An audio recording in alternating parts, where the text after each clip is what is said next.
Hey there, welcome back to Olson Farm. I just wanted to give a quick update. It's been 2 weeks since I planted seedlings and 1 week since I got some Cornish cross chicks, so we're going to check in and see how they're doing. Alright, here are some of the seedlings we planted 2 weeks ago. These are tomatoes. These were the first to come up. So we got a almost full tray up here. Some at the bottom here, which are some seeds I saved from last year from a yellow pear tomato plant. Some have come up, but it's a pretty low germination rate on those. Other ones seem to be doing well. I just raised the lights up a little bit. I did give a dose of seedling fertilizer to these a few days ago. Let's check in on some of the other trays. Here we go. Here's another tray of tomatoes.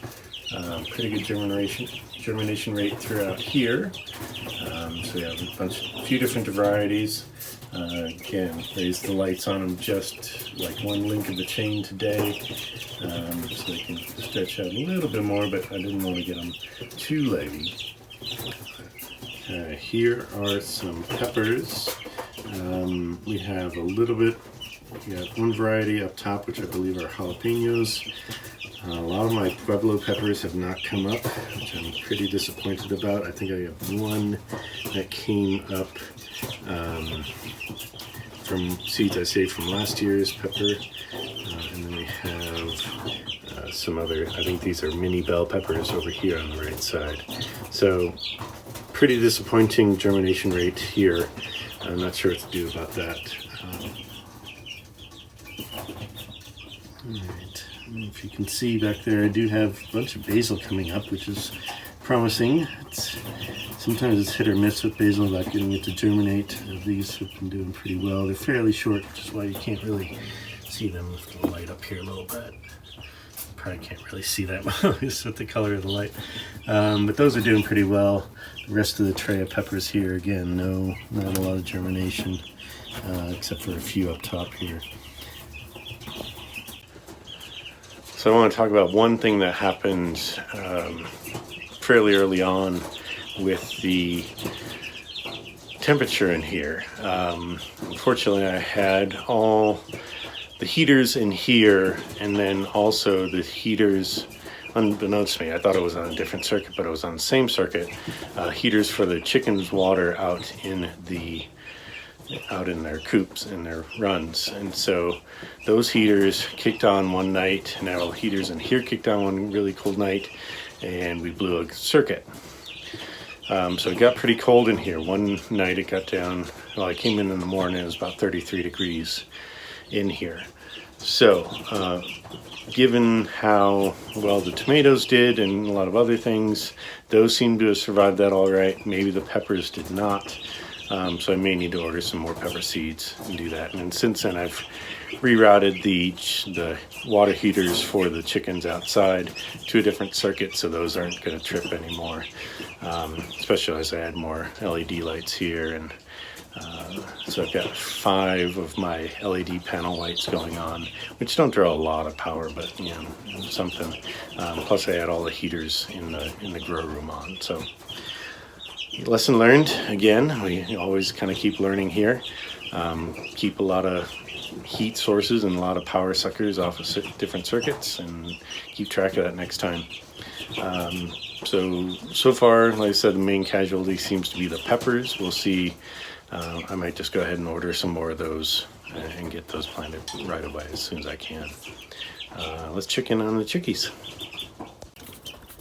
So here are the Cornish cross chicks. If you saw the picture I had posted on Facebook,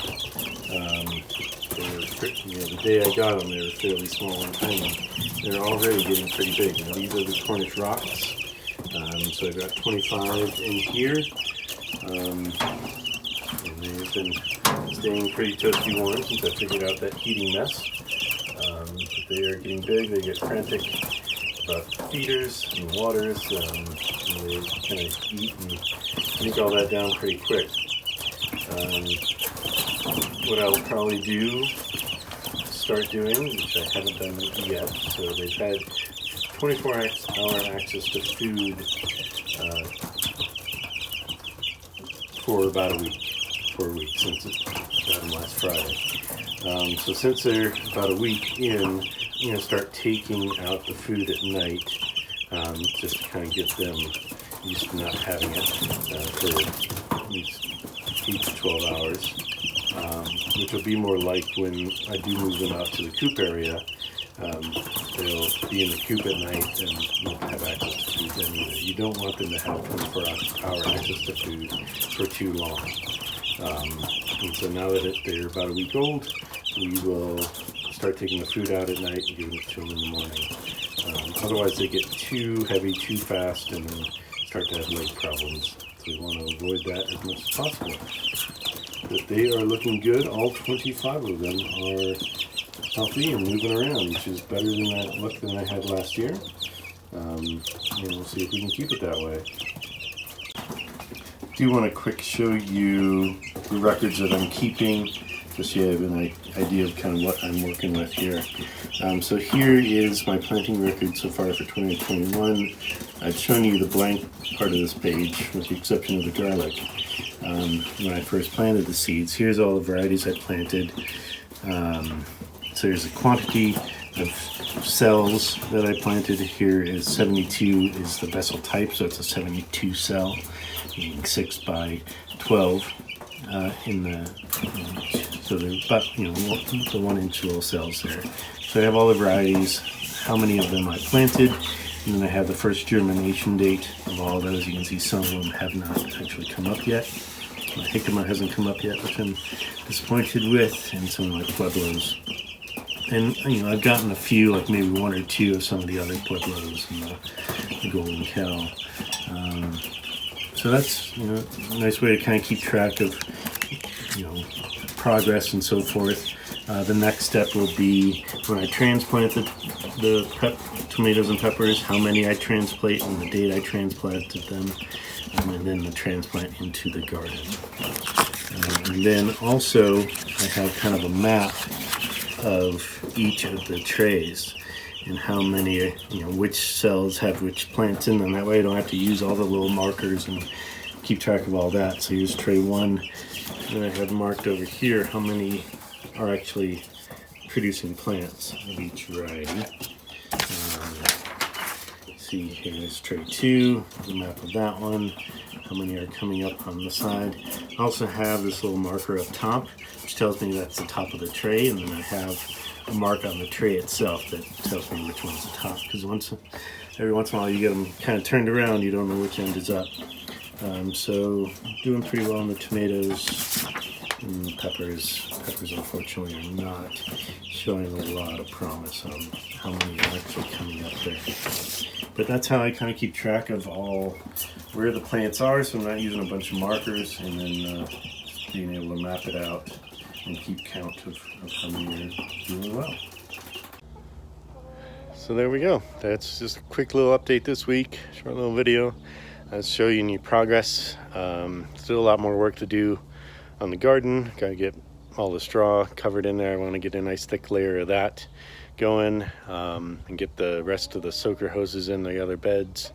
So I'm gonna have all 10 beds will have soaker hoses running through them, so hoping to eliminate or at least reduce the amount of overhead sprinkling I have to do, and get some direct in there, so then the straw will keep it nice and moist under there.